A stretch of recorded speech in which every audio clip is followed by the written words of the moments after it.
माऊलीने पूजा करायपुरती तरी जागा ठेवा, त्यांना पूजा बी करता येणार आपल्या मनानं. आणि पूजा केल्यावर माऊल्याने उठून इकडे बसायचं, ज्यांची पूजा झाली पुन्हा इकडे बसू जा. पाठीमागून येणाऱ्या माऊल्याने पूजा करायला जागा राहत नाही बघा.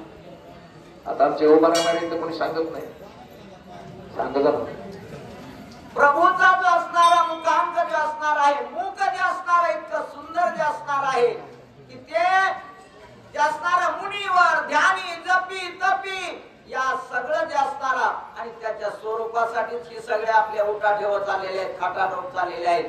तो जे असणारा कसा आहे, शशांक असणार आहे, कसल्याही प्रकारचा कलंक त्या ठिकाणी नाही, निष्कलंकित जो असणारा ज्याचा मुखचंद्रम आहे असा जो असणारा भगवान परमात्मा आहे.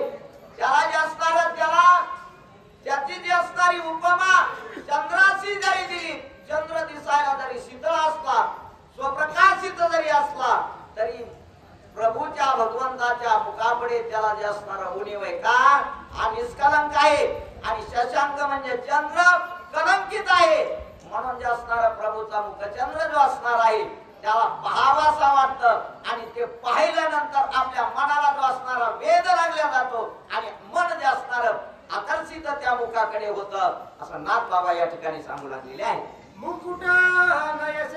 मुकुटा कुंडले मेखळा, कासे कसिला सोनसळा, गवगवीत घनसावळा, एकूण डोळा निवाले. आणि मग प्रत्येकाला जे असणार हे सगुण रूप जे पाहिल्याच्या नंतर, हे सावळ स्वरूप पाहिल्याच्या नंतर प्रत्येकाचं जे असणार मन त्या ठिकाणी वेधल्या जातं. असा जो असणारा डोक्यावर जे असणारा मुकुट आहे, गळ्यामध्ये जे असणारे वैजंती हार आहेत, कमरेला जे असणारा पितांबर आहे, सोनसाळा धडकदा. आणि मग असा जो असणारा स्वरूपवान जो असणारा भगवंत आहे आणि अशा स्वरूपाला पाहिल्याच्या नंतर त्या ठिकाणी मन का प्रसन्न होणार नाही. आणि प्रत्येकाचं मन इतका प्रेमाने जे असणार त्याची मूर्ती पाहावी लागते आणि त्याच वेळेस ती हृदयामध्ये ठसवल्या जाते, अन्यथा ठसत नाही. मग किती वेळा तुम्ही गेलात आणि कितीही काही केलं तरी तुमच्यावर आमच्यावर काहीच फरक पडत नाही.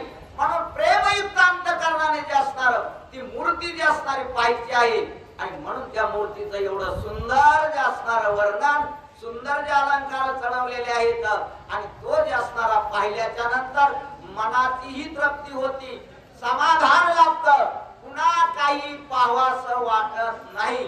अशी अवस्था व्हायला पाहिजे. नाहीतर हे डोळे काही पाहायला सुचलेले तर पण काही न पाहता एक बार अशा स्वस्वरूप भगवंताचं जे असणारा मुखांबुज पाहिला, त्याची मूर्ती पाहिली तर मनामध्ये ती साठवली पाहिजे. आणि पुन्हा जे सगळे जे असणारे इंद्रिय त्याच्या अधीन केले पाहिजे. अगोदर मन जे असणार त्या ठिकाणी भगवंताच्या चरणावरती ते विलीन केलं पाहिजे आणि सगळ्या हृदयाला आकळून भगवंताची मूर्ती त्या ठिकाणी जी असणार पायाला त्या ठिकाणी सराव लावला पाहिजे. उठ बाबा, स्नान झालंय, तुझा विधी झालाय, आता भगवंताच्या दर्शनासाठी चल. अगोदर मनाने पायाला जे असणार आकर्षित केलं पाहिजे, पाय तिकडे वळल्या पाहिजेत. अशी अवस्था साधकाच्या जीवनामध्ये झाली आहे. स्वरूप नुसतं वर्णन करायचं, पाहायचं, ऐकायचं नाही, त्याची अनुभूती जी असणारी आपल्या अंतःकरणामध्ये ठसावली पाहिजे किंवा तिकडं माणसाची प्रवृत्ती झाली पाहिजे. असं या ठिकाणी गोड जे असणार वर्णन घरात केलेलं आहे.